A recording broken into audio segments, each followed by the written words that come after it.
There is a level of operation most men never reach, not because they lack intelligence, not because life didn't give them enough opportunity, but because they refused to look at certain truths clearly. They softened them. They rationalized around them.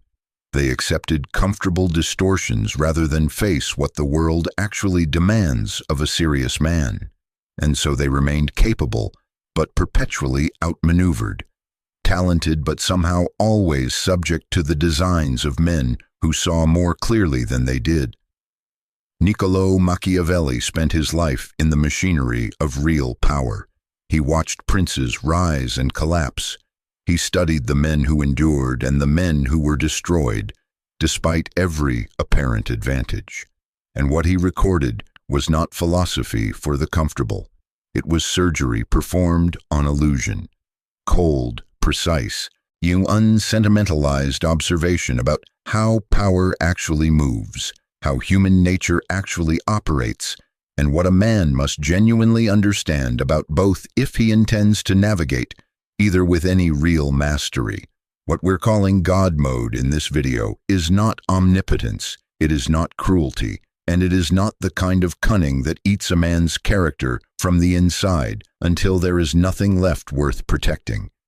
God mode is a level of strategic clarity so complete, so grounded, so honest about the nature of things, that the ordinary tactics used to manipulate, derail, and diminish, men simply cannot find purchase in you. You see them coming, you understand what they are, and because you understand them, you are not moved by them. You operate at a level above the noise of ordinary reaction and ordinary self-deception. That is what Machiavelli, read honestly, actually offers. Not a license to harm, but a refusal to be naive. And those two things are not the same. The Stoics would have had their disagreements with Machiavelli, and this channel will hold those disagreements where they are honest and important. But Marcus Aurelius, who held more real power than any Prince Machiavelli ever studied, wrote extensively about the necessity of clear sight, of seeing people and situations as they actually are, not as you wish them to be. Both traditions, separated by 15 centuries, agree on this. The man who cannot see clearly cannot move wisely, and the man who cannot move wisely will spend his life being moved by others. These are Machiavelli's darkest moves, not dark in the sense of evil, dark in the sense of the things most men are afraid to look at directly. If you're ready to look, stay close. And if this kind of honest, philosophically grounded thinking is what you're here for, consider subscribing, because this is exactly what this channel is built to deliver. 1. If pain must come, let it come all at once. Machiavelli made one of his most practically devastating observations when he wrote that injuries should be inflicted all at once so that, being less tasted, they will cause less resentment. Benefits, on the other hand, should be distributed slowly so they can be savored. At first reading, this sounds manipulative. Look again more carefully, because underneath the political framing is a profound psychological truth about the nature of human suffering and human gratitude. When difficult action is necessary, when the hard conversation must happen, when the truth that will sting must be said, when the decision that will disappoint must be made, dragging it out does not soften it, it extends it. Every day you delay a necessary, painful truth, you are adding to its weight, not subtracting from it. The man who has to be let go from a position, the relationship that has run its honest course, the feedback that will land hard but is genuinely needed, these do not improve with postponement. They fester. They grow resentment in the waiting.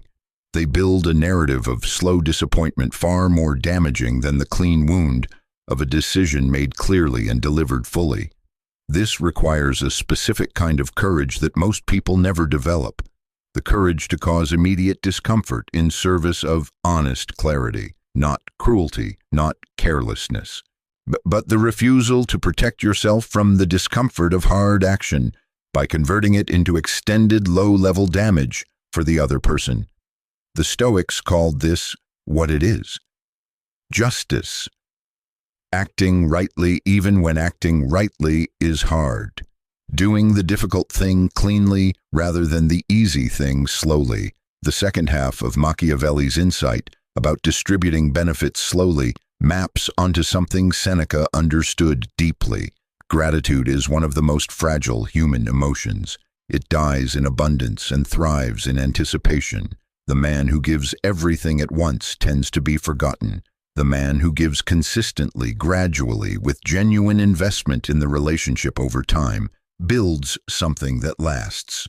Not because he is withholding, but because he understands that depth is built in increments, not delivered in bulk. That's not manipulation.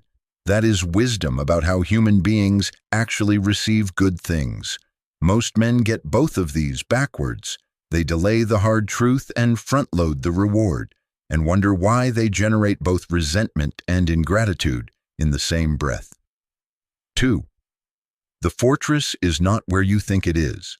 Machiavelli wrote that the best fortress a prince can have is not to be hated by the people. Not walls, not armies, not accumulated resources. The best protection is the goodwill, or at minimum, the genuine neutrality of those around you. He observed that rulers who tried to secure themselves through physical fortresses while alienating the people around them were always ultimately undone, because a fortress keeps enemies out, but it also traps you inside. Translated out of political theory and into the life of a man serious about building something real, this principle is one of the most important and least practiced in the entire Machiavellian tradition. Most men, when they feel threatened, build walls. They become closed, defended, difficult to reach. They invest in external protection, in appearances of strength, in structures designed to keep others from getting close enough to cause damage.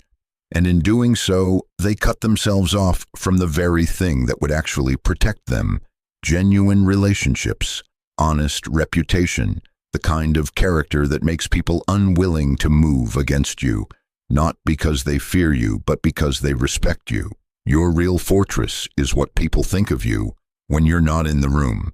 It is the reputation you've built through consistency of character over time. It is the relationships you've invested in honestly, without agenda, from a place of genuine mutual respect. It is the track record of a man who does what he says what he means, and treats people with the kind of straightforward respect that creates loyalty not through obligation, but through genuine appreciation. A man with that fortress doesn't need to defend himself very often, because the people who know him are already his defense, and the men who might move against him are always aware that doing so means moving against a reputation that has been earned in full view of the people who matter. Marcus Aurelius spent decades building exactly that kind of fortress, not through intimidation, but through demonstrated virtue at an almost daily scale. His journals are filled with reminders to himself to maintain exactly this standard, not for political advantage, but because he understood that the integrity of the inner life ultimately determines the security of the outer one.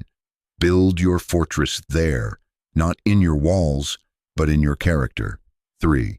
The strategic power of letting people underestimate you.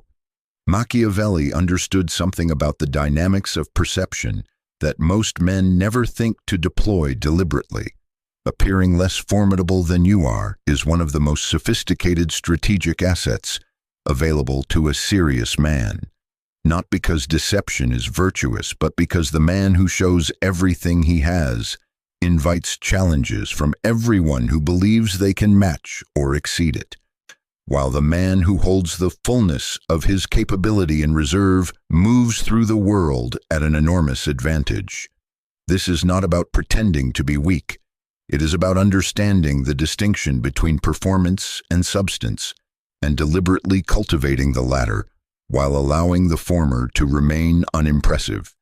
The man who feels compelled to display his strength at every opportunity is the man who is not quite sure his strength will be recognized without the display. He is performing for an audience he fears will otherwise miss the point. But real strength, deeply held and genuinely developed, does not require a stage. It shows up exactly when it's needed, and not a moment before. Epictetus understood this. He was born into physical captivity, the lowest social position imaginable in the ancient world. And yet he developed a philosophical clarity so complete that men in positions of enormous power came to him for understanding. He never performed. He never announced. He simply was what he was, and what he was could not be missed by anyone paying honest attention. That is the version of this principle worth building toward. Not the cunning of the man who pretends to be less so that he can spring a trap, but the quiet confidence of the man who knows the full weight of what he carries and does not need the world to validate it before he feels entitled to carry it. In practical terms, this means resisting the impulse to reveal your full hand in every situation. It means allowing conversations to end without having demonstrated your full capability.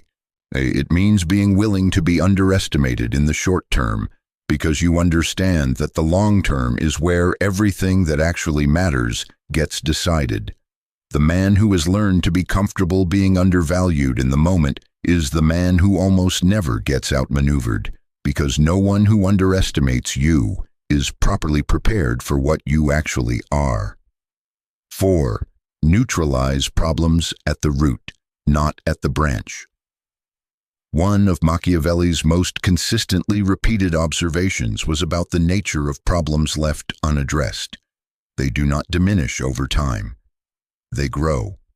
What could have been managed easily at the beginning becomes a crisis that consumes everything if allowed to develop unchecked. The man who cannot or will not see a problem clearly in its early stages, who looks away out of hope or avoidance or the discomfort of confrontation, will always pay a far higher price for that avoidance than he would have paid for direct early action.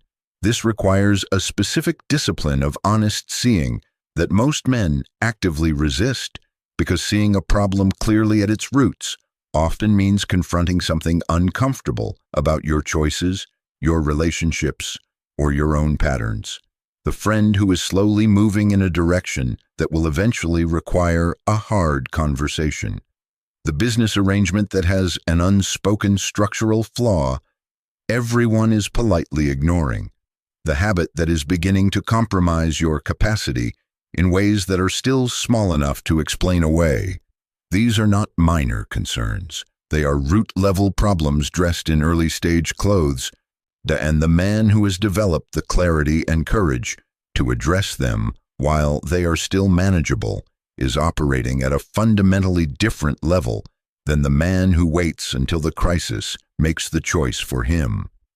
The Stoics called this faculty the capacity for clear-eyed premeditation, thinking forward honestly about where a current trajectory leads, rather than allowing comfort to cloud the projection. Marcus Aurelius practiced this constantly. He wrote about looking at the actual nature of things, not the story people preferred to tell about them, about addressing what was true rather than what was convenient. That practice, applied consistently to the early signals that something is off course, is one of the most powerful preventive disciplines a man can develop. The problems that destroy men's lives almost never arrive without warning. They arrive after a long period of ignored warnings. God mode means you don't ignore warnings, you investigate them. 5. The ruthlessness of honest accounting in relationships. Machiavelli observed that men who rely on the gratitude of others for their security are always eventually disappointed, because gratitude is among the least reliable of human motivations.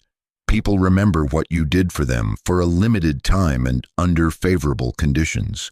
When circumstances change, when their needs shift, when new relationships offer what yours no longer does, the history of what you gave does not automatically translate into loyalty or protection.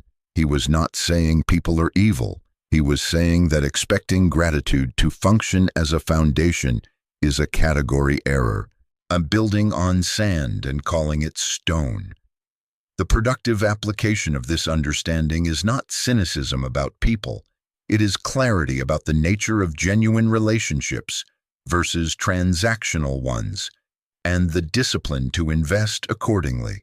The man who gives generously from a place of genuine care, who helps because helping aligns with his values and not because he's building a ledger of future obligations, is the man who is never betrayed by ingratitude, because he never extended himself on the assumption that gratitude would be the return. His giving was already complete in the giving itself. This is where Machiavelli and the Stoics arrive at almost identical conclusions from opposite directions. Machiavelli says, "Don't count on gratitude, it's unreliable." The Stoics say, "Don't give in order to receive anything.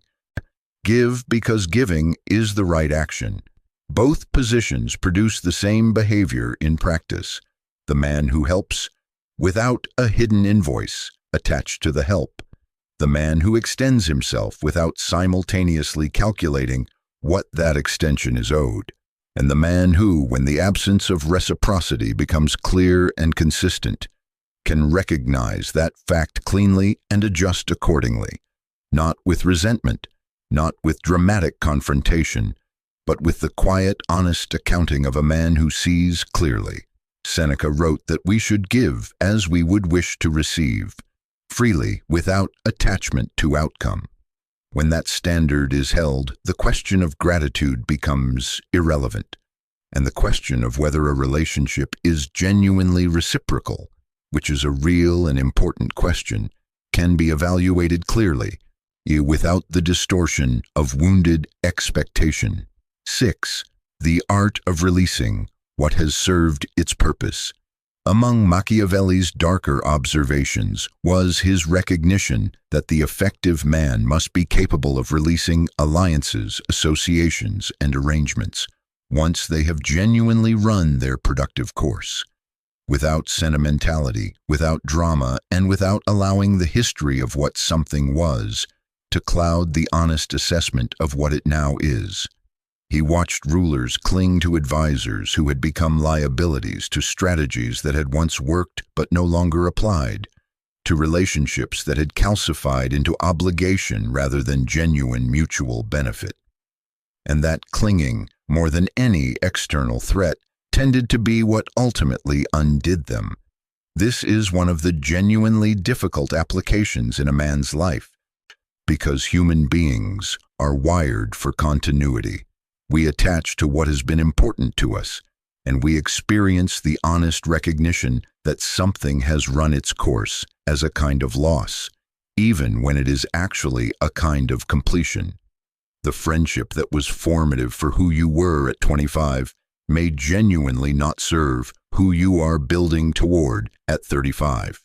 The professional relationship that was generative during one season may have become a ceiling during another. These realities do not require bitterness or cruelty to act on. They require clarity and the willingness to honor what something was while honestly acknowledging what it is now. Carl Jung spoke about this in the context of psychological development, that growth requires a willingness to consciously release the identities, relationships, and frameworks that were necessary for an earlier version of yourself, but have since become constraining. The man who cannot do this, who clings to what was because releasing it feels like betrayal or loss, carries the weight of accumulated past into a present that requires his full capacity. God mode is not possible under that weight. The man operating at the highest level of his own development is consistently and honestly auditing what serves his path and what has silently become a drag on it, and he makes those adjustments without the drama that comes from waiting too long to make them. 7. Never move until you know the full cost.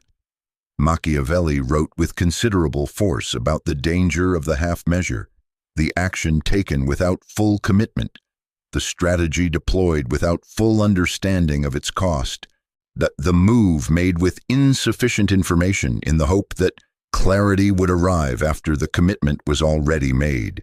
He observed that the ruler who acts without clarity tends to achieve neither his original goal nor the stability he sacrificed to pursue it. He gets the cost without the return, and he is often worse positioned after the action than before it. This principle cuts directly against one of the most normalized forms of impulsiveness in modern life, the tendency to decide under social pressure before the decision has been properly examined. To say yes because the moment demanded a response and silence felt like weakness. To make commitments in the warmth of a conversation that the cold light of reflection would have withheld. So to take positions before you have fully thought through what holding that position will actually require when circumstances become difficult. The discipline being described here is not hesitation. It is the difference between the pause of genuine deliberation and the delay of fear. A man can hold his response, take the time his decision actually requires, resist the social pressure to resolve ambiguity on someone else's timeline, and then move with full commitment and full awareness of cost when he has genuinely understood what he is deciding. That kind of decisiveness, slow in its formation and total in its execution, is categorically different from both impulsive action and paralytic hesitation. It is what Epictetus meant when he talked about the discipline of desire and the discipline of action working in concert. Clarify what you actually want, then act in full accordance with that clarity. The man who has done that work is not tentative, he is precise. And precision, in action as in language, is one of the rarest and most powerful things a serious man can embody. 8. Your reputation precedes you. Shape it deliberately or lose it by default. Machiavelli wrote that a prince ought to take care to project a reputation for the qualities that serve his objectives, understanding that in the real world what is perceived is what is acted upon, and a man who leaves his reputation to chance is not thereby a more authentic man. He is simply an undefended one. Appearances, Machiavelli argued, matter enormously in human affairs, not because they are more important than substance, but because they are often what gives substance the opportunity to operate. The most genuinely excellent man in a room can be systematically ignored if the room has formed an impression of him that doesn't reflect his actual quality. This is where the Stoic tradition adds something Machiavelli alone cannot fully supply: the understanding that the deepest and most durable reputations are not managed through performance, but earned through consistency of character. When Machiavelli says to project qualities, the honest reading of that instruction is not to fake what you don't have. It is to be intentional about expressing what you genuinely are, because the gap between a man's character and his public expression of it is real and costly. A man can have extraordinary depth, genuine wisdom, real capability, and still carry himself in a way that communicates none of it. Through carelessness, through the wrong defaults in high-stakes moments, through the accumulated small signals of a man who hasn't thought carefully about what his behavior communicates. Shaping your reputation deliberately means, first, building the actual substance worth expressing, and second, being thoughtful about how that substance shows up in the moments that matter, not performing, not presenting a face that hides what's underneath, but refusing to leave the expression of genuine quality to chance or accident. The man who has done both of these things, who has built real substance and carries himself in a way that honestly reflects it, is almost impossible to misrepresent to the people who matter. His reputation is load-bearing because his character is the load it bears. 9. Operate above the need to win every battle. Among Machiavelli's most sophisticated observations about effective leadership was his recognition that the ruler who must win every conflict, who cannot tolerate any challenge to his position without an immediate and decisive response, is a ruler who is perpetually reactive and therefore perpetually vulnerable. He wrote about the art of strategic patience, of knowing which battles are worth the resources of a full engagement and which are better left to resolve themselves or be absorbed without reaction. The man who responds to everything gives away his priorities. He becomes predictable. He tells anyone paying attention exactly how to maneuver him. This maps with almost perfect precision onto one of Epictetus's central teachings, that the wise man chooses his arena. He does not take the bait of every provocation because he understands that taking the bait is itself the defeat, regardless of whether he wins the argument, the confrontation, or the conflict that follows. The man who is provoked into engagement has already conceded something critical, that the other person's agenda gets to determine where and how and when he spends his energy. God mode is, in part, the total refusal of that concession. In practice, this means developing a very clear internal sense of what is actually worth your full engagement and what is theater that does not deserve a starring role in your attention. It means being able to absorb criticism without needing to refute it, to let a challenge pass without answering it, to allow someone else to claim a small victory in a moment that doesn't matter, so that you preserve your full capacity for the things that do. This is not passivity. It is the discipline of someone who knows the difference between what is important and what is merely urgent, and has decided that urgency alone does not earn a response. That kind of selective engagement makes you harder to read, harder to predict, and substantially harder to exhaust through the kind of low-level friction that depletes ordinary men on a daily basis. 10. The examined strategist, where Machiavelli ends and God mode begins. Every principle in this video, the ruthless honesty about what serves your path, the willingness to act on hard truths clearly and completely, the clarity about how power and perception actually work, the refusal to be naive about human nature, the strategic composure that makes you difficult to read and impossible to bait. All of it has a ceiling, and the ceiling is this: none of it works without genuine self-knowledge, because the man who applies Machiavellian clarity outwardly while remaining blind to himself is not operating in God mode. He is operating in the most dangerous kind of self-deception, one that has learned to disguise itself as strategy. The man who understands how others can be moved by their fears and vanities, but has never honestly examined his own fears and vanities, is a man who is being moved by those things without his awareness while believing he is the one doing the moving. He has mastered the external chessboard, but left his inner world completely ungoverned, and eventually those ungoverned interiors produce the exact kind of catastrophic self-sabotage that no external strategy can prevent. You have seen it. Men of real intelligence and real capability who built impressive structures and then destroyed them from the inside, because no amount of strategic sophistication can substitute for the discipline of the examined life. This is where the Stoic tradition completes what Machiavelli alone cannot.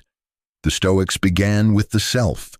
They turned the full force of their analytical clarity inward before they ever applied it outward. Marcus Aurelius, arguably the most powerful man in the ancient world, spent his evenings writing private examinations of his own failures, his own impulses, his own areas of weakness, not for an audience, for himself, because he understood that the power he held in the world was only as reliable as the governance he maintained over himself. Epictetus, who held no external power at all, understood that the man who masters himself holds the one thing that can never be taken by any external force. God mode is not a set of tactics. It is a level of integrated operation where your strategic intelligence and your character are so thoroughly developed and so completely aligned that you cannot be outmaneuvered from the outside, because you have already done the work of understanding and governing what is inside. You see clearly. You move deliberately. You hold your standard with the quiet confidence of someone who has tested it honestly and found it sound. You are not performing strength. You are not managing an image that doesn't match the interior. You are, in the fullest sense, the same man in every room, and that man is one who has done the work that most men avoid. Look honestly at the world as it is. Look honestly at yourself as you are, and build from that truth rather than from the comfortable distortions most men prefer.